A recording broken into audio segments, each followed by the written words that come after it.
أعوذ بالله من الشيطان الرجيم بسم الله الرحمن الرحيم وواعدنا موسى 30 ليلة وأتممناها ب10 فتم ميقات ربه 40 ليلة وقال موسى لأخيه هارون اخلفني في قومي وأصلح ولا تتبع سبيل المفسدين صدق الله العظيم. After Allah subhanahu wa ta'ala delivers the Banu Israel from the persecution that they were facing at the hands of Fir'aun and his people, then after some time they asked for a book of law, what we know that will be Torah, that will be revealed. So they make this request. This is a huge honor from Allah subhanahu wa ta'ala to grant the people a kitab, a book. So Allah subhanahu wa ta'ala commands Musa alayhi salatu wasalam that in order to receive the kitab of Allah subhanahu wa ta'ala, to dedicate himself to Allah subhanahu wa ta'ala. Anbiya alayhi salatu wasalam, obviously those that have connection with Allah subhanahu wa ta'ala, they're always in their dedication to Allah subhanahu wa ta'ala. Despite that, there is a very specific type of dedication that is done to receive this wahi from Allah subhanahu wa ta'ala, the kitab of Allah. Just as Rasul sallallahu alayhi wa sallam, before Jibreel alayhi salatu wasalam is sent with the first ayat of wahi to Rasul sallallahu alayhi wa sallam, many days he would spend in the ghar, in the cave, dedicating himself to Allah subhanahu wa ta'ala, fasting. So the same thing over here. This was obviously chronologically preceded that. So Musa alayhi salatu wasalam, as the Quran Kareem says, he's asked to stay for 30 and then plus 10, so 40 complete. Meaning some Mufassirun say why it's mentioned like this, 30 and then 10. وَأَتْمَمْنَاهَا بِعَشْرٍ. Yani 30 would be necessary, and then add 10 more. That's like mustahab, like preferable. There's other opinions. This is one.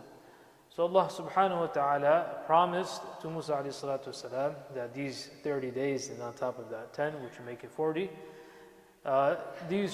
this time should be dedicated to Allah subhanahu wa ta'ala, fasting, etc., certain ibadat that have to be done. Upon this, Allah subhanahu wa ta'ala would grant the Torah and the kitab which was requested. فَتَمَّ مِيقَاتُ رَبِّهِ 40 لَيْلَةً.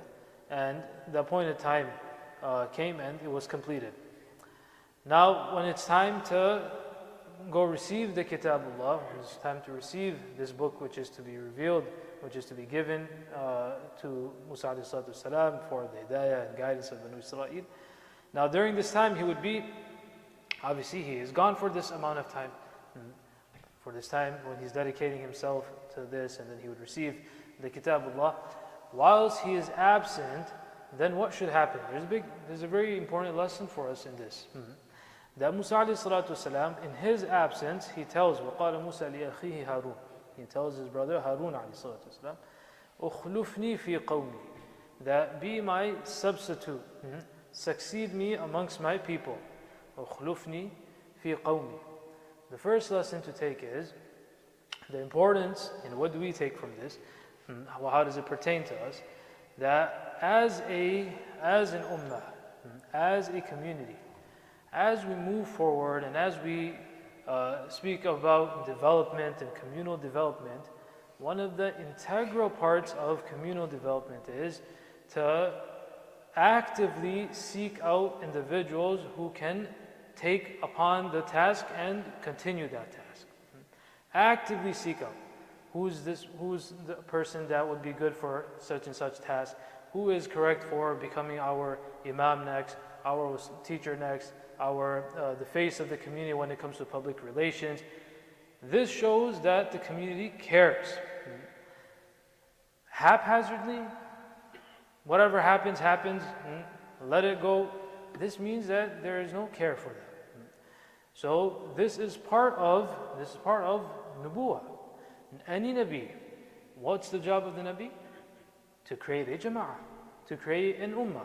So Rasul sallallahu alayhi wa sallam, the epiphany of that, Rasul sallallahu alayhi wa sallam makes such a group, such a jama'ah of the Sahaba radiallahu anhum, that at the end of his mission, he says that أصحابي كالنجوم بأيهم اقتديتم اهتديتم.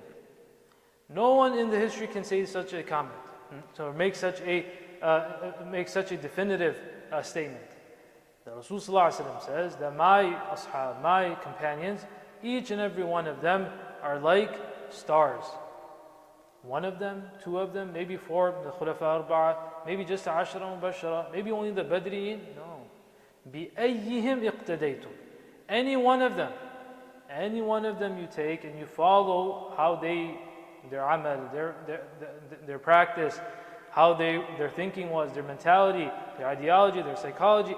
Any one of them, if you take them, how they are in their homes, how they are outside, بِأَيِّهِمْ اِقْتَدَيْتُمْ اِهْتَدَيْتُمْ, you will definitely find guidance.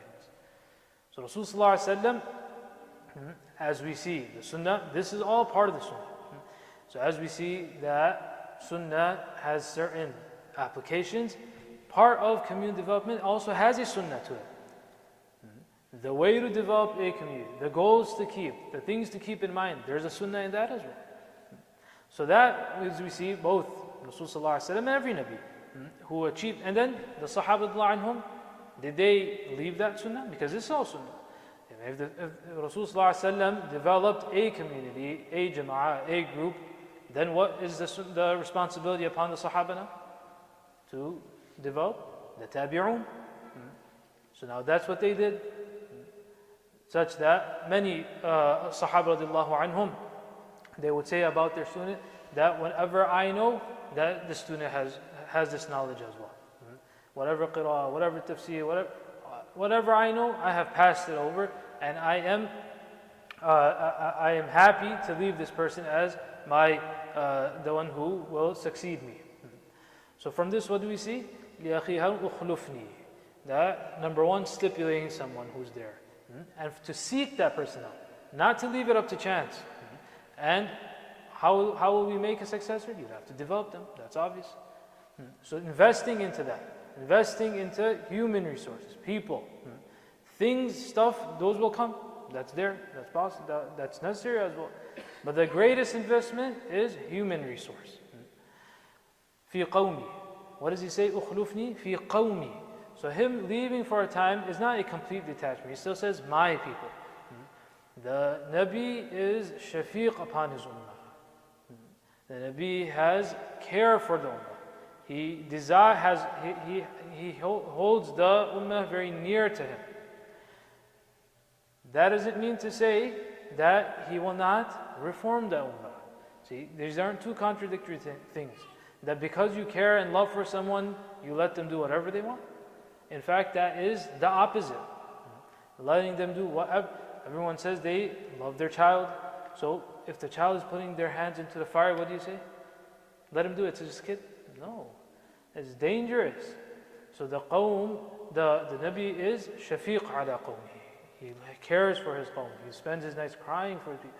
So da'wah and calling people towards Allah subhanahu wa ta'ala and bringing people towards Allah subhanahu wa ta'ala, the quality, one of the most important qualities of nubuwah is to give da'wah with this, care for them.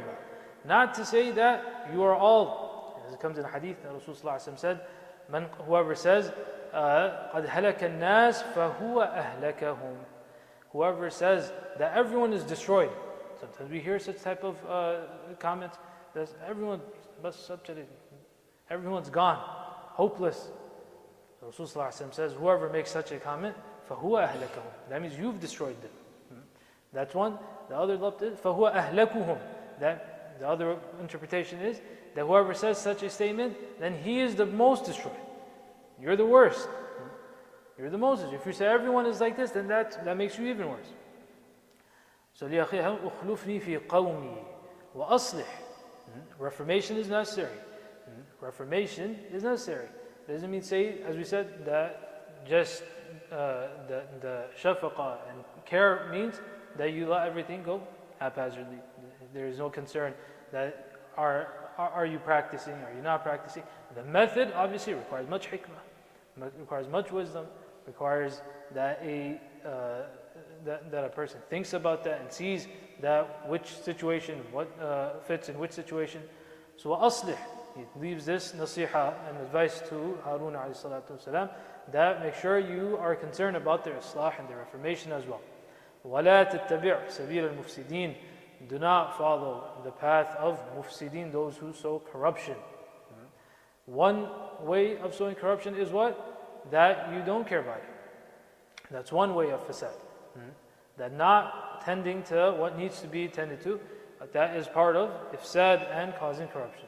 So this is the nasiha that Musa ﷺ leaves for Harun ﷺ when he goes to receive the Torah and guidance from Allah subhanahu wa ta'ala. We need to Allah ta'ala gives us understanding of the Quran.